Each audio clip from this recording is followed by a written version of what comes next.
I think to start, we live in a very dark time. There's a lot of horrible, horrible things happening in the world. Brink of world war, it feels like. Economy not good, job market not good, future prospects looking bleak. But all that, and then on top of it, AI disruption of tons of industries. And even if it's not organic disruption, it feels like it's being forced into every nook and cranny of enterprise, every nook and cranny of like the job market. The markets and the services are being pre-broken so that then you can gesture and say, oh, like maybe we could fix this with AI now that we ruined it already. And there's a lot of fear right now. Absolutely. So what's the best thing to do? Exploit that fear. Exploit that fear, because if you have the fear antidote, which is techoids, like super like hyper accelerationist pro AI tech people basically telling you need to learn to code. You need to get with the program or else you're going to get left in the dust. Some guy with an Andrew Schultz haircut and a medically prescribed windbreaker telling you that it's time for you to think more critically about stuff. Yeah, for sure. Coolest kind of guy. The Patagonia, The Patagonia jiu-jitsu mindset guy. This terminology that people are, I've seen people using now where AI is going to sort of take over people's jobs and create less class mobility. The first time I was able to sort of like find this sort of like sentiment expressed on Twitter was last August, actually. Fuck, that blue check's cool. Yeah, with this really cool I'm so guy. glad mine's gone, dude. So badass. He's saying that there's a chance that AI will widen the like wealth gap to divide lazy people from what he calls high agency people. And so now high agent, what's funny is agent now kind of, it's like agenic, like it's like AI agents. Yeah. They're high on AI, so they're high agency. High value people, by which I mean like people I would turn into fuel. AI democratizes. This is like where people are like, I'm really bad at drawing Snoopy, so AI is democratizing my artistic abilities. I created Starry Night, but it has Halo characters in it now. I think what he's claiming is that with AI now and like going forward in the next several like months and years, you don't have to be good at stuff. You just have to be good at doing something, like at starting the process, because AI will enable you to do anything you want. You just have to do something. Right. And so that's where this high agency concept comes in, where it's like, it's not necessarily the people who are talented or skilled who will be rewarded. It will be people who have the audacity to do something with AI. The audacity to think bigger. Someone obnoxious enough to move go forward. beyond. And now people to transcend are taking these concepts of high agency people and this like fear of being stuck in the permanent underclass. And I mean, there's like memes and stuff about it now, but I think a lot of it is circulating around like tech industry professionals who are basically like the sentiment is you need to get really good at using AI now or you're going to get left behind and you're going to become this permanently impoverished That's person. Because of this right now, and of course historically people in America, we all know and feel this, as does everyone listening, that it's always been a meritocracy, and all you need to do is make sure that you get your 8 hours of beauty nap, and then you can succeed in anything you want. It's certainly not like a pre-designed exploitative system built from the ground up to keep you in a position but make you hate community members because you think other people within your community are working harder or less than you. Also to give the false impression that your position is entirely of your own doing. Nonsense. Which like it absolves any and everyone from like benefiting from an oppressive system. What's right? funny is like, can we briefly go back to that other one? Sorry, just for a second. Is that, and I'm sure this one will reflect it as well, is that like ultimately all of this proactive language and framing is just to obscure the fact that this is laziness. If there's one thing that is the absence of agency, it is the choice to not think critically and engage with things on a humanist level. I don't just mean like anti-computer human. I mean just like holistically taking into account all people, all situations, having the creativity or imagination to try and explore social systems or community systems that would benefit people, as opposed to like this hyper unambitious, well, no, basically everything's going to be the system we have now, except there's like a Uranus is replaced with a USB slot or something. This is not like high agent thinking. This is default thinking. It reminds me of like alpha male mindset stuff. Coincidentally, always, despite using language about like being active, being high value, all that stuff, it never really seems to include anything introspective that would require you to think outside of your comfort zone. And the hard work of feeling bad till you feel better, working on it. Like, I'm actually a Sigma male, which is a really elegant way of saying like a socially maladroit, unpleasant, rude guy. So apparently Jordy Hayes down there says we have at least 4 years to escape the permanent underclass. So for that was in 2025. And that was last year, so we actually have 3 years. But I think the timeline is continuing to be updated. So some are saying that we've got as little as 6 months to get with the program. But so if you can't do it in 6 months, you're a failure and a fool, and you should be left behind. Yeah, it's almost that you sound like my internal dialogue.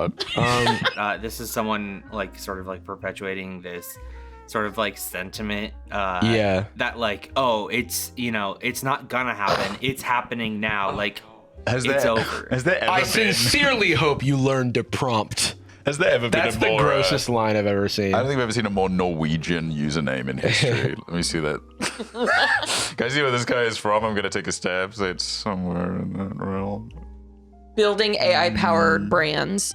By the way, it is always the town crier doomsayer is always like someone who profits from the AI bubble. They're fear-mongering. For sure. They The get plague more is coming. people. I have snake oil for you. Yeah. Yeah, no, literally. And it's like the crazy thing about this is that it does kind of like it helps create such a large and diffuse bubble of confusion and hype that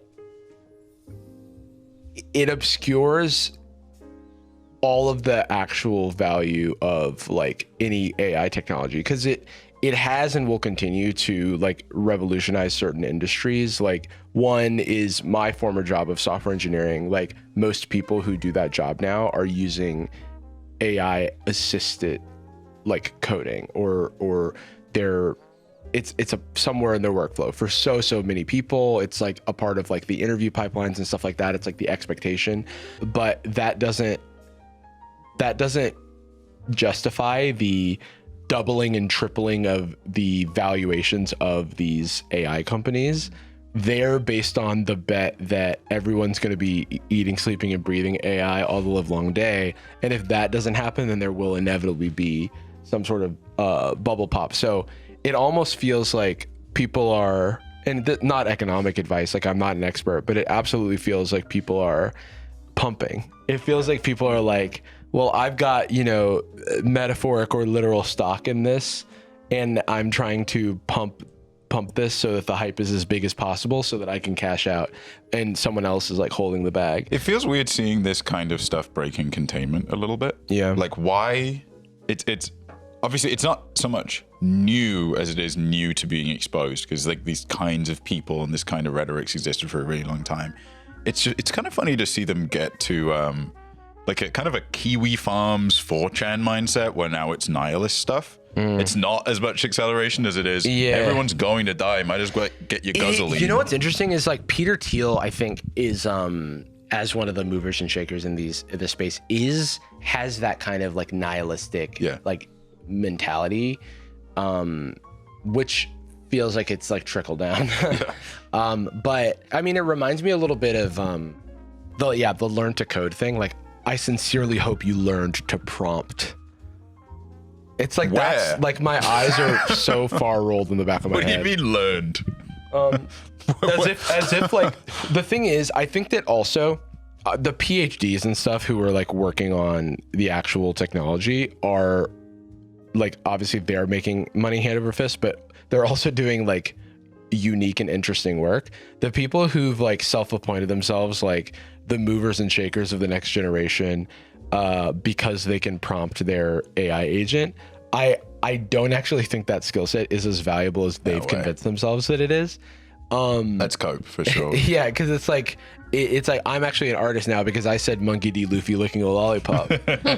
And I hope you learned to prompt. Look, and he it's has like, a MacBook. Now coding is as simple as like requesting something in English, and debugging and testing and stuff can be using these more analog skills that like is something that I learned.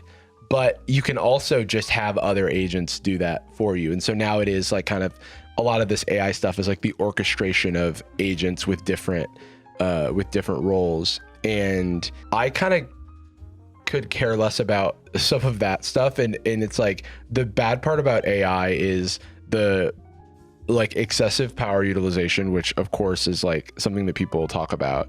And downstream it affects water. But Hank had a good video about like kind of working upstream from like where that water number comes from and like what the big issue that like leads to that downstream water thing is. And it seems to be power utilization, but or power consumption. And the other issue is the theft part.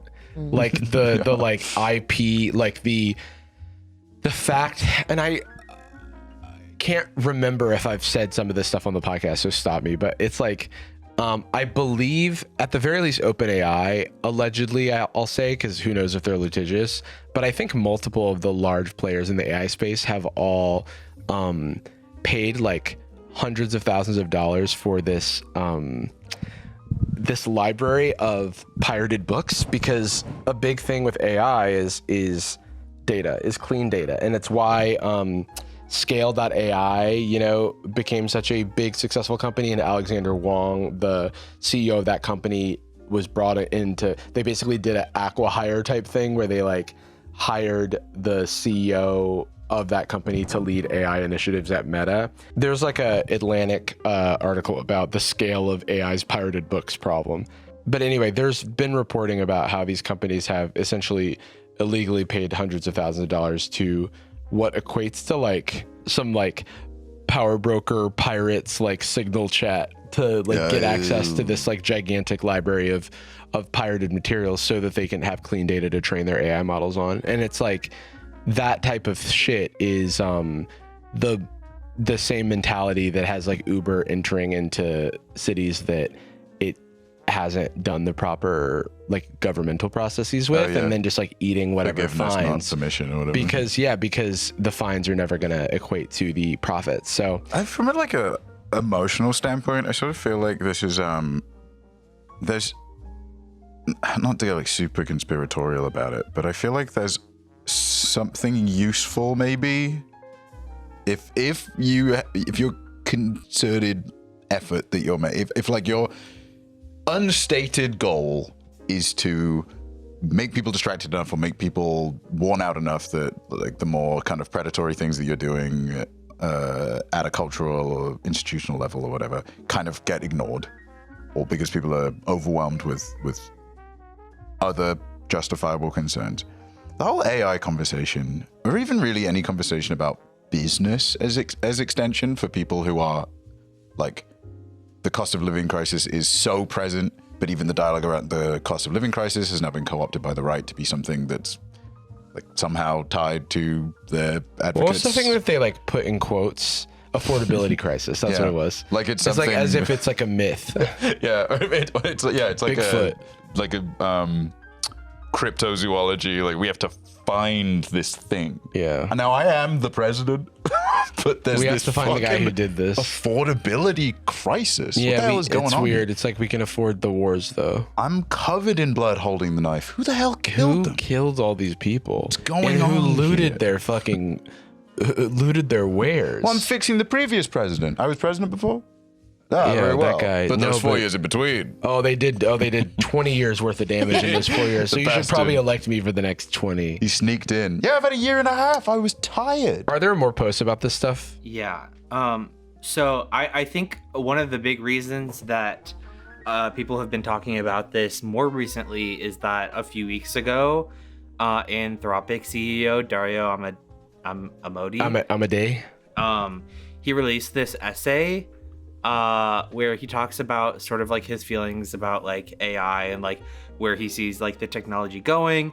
And there's one specific section where he compares it to the Industrial Revolution and how people with specific skills during the Industrial Revolution got replaced by machines. And he's sort of like comparing ways that the rise of AI would be like probably similar and ways it would be different.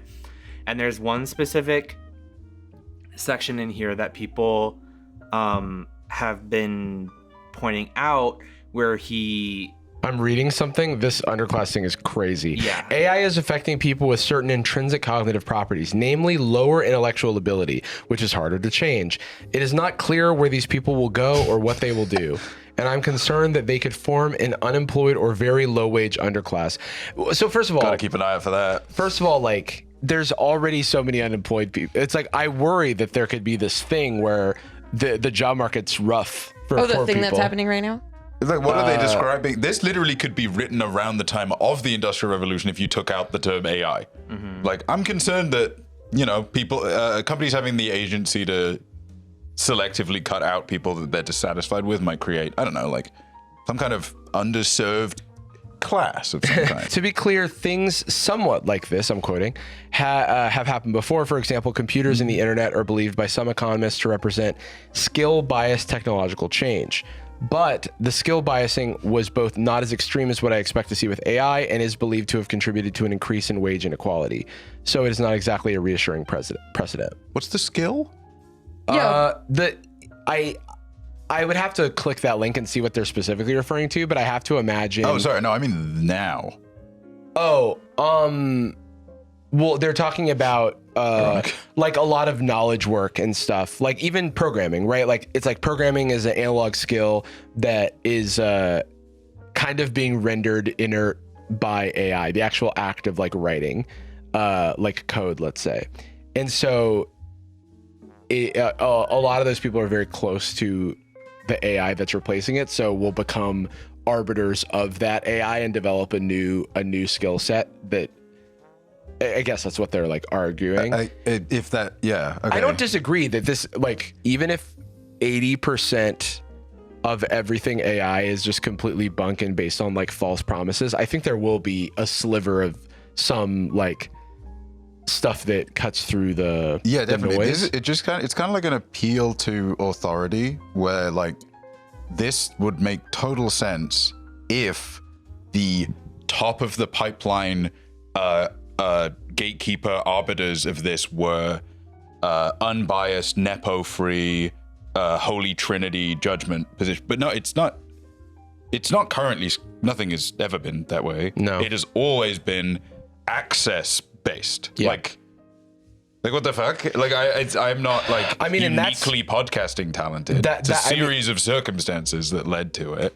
It's like, want to know how I got this road, Mike? It's a contributing factor, but like where's the nephew bias? I have like cousin? something stuck in my craw, as they say where I'm from. Where you from? He's saying lower intellectual ability. He's not taking into the fact that there are different types of intelligence. You could be smarter. I think he is biased towards technologists. Homework. Oh, 100%. I think that there's a huge bias here to one, technologists. The other bias here is it almost is written to not offend his peers, even though there's a lot of evidence to suggest that it is more of this like knowledge work and this like white collar work that is more readily replaced by AI labor than existing formulas than like some of these other jobs. Like it's like for example, the like it's like I was doing programming by hand for like a decade, let's say, from like when I started school to like when I left the tech industry. Like that work is like kind of usurped by like new workflows and new stuff. And it's already like there's a, I would have to pull this up, but there is a study, some sort of independent study of like developer productivity. And the first time they did it, it was like some people used like agentic code, like generation and stuff with their workflow, and the control group didn't. And essentially, like the group that was using AI initially felt that they were performing above their normal abilities, but compared to the control group, they were actually slower at like completing the tasks. But then the most recent attempt to do that same study, they were not able to get a single group of developers to opt in to the control group where they can't use AI. Right. So it's like now there's Meter. Yeah, it was this Meter study. And that's a point to the fact of like how this is rapidly changing certain industries more readily than others.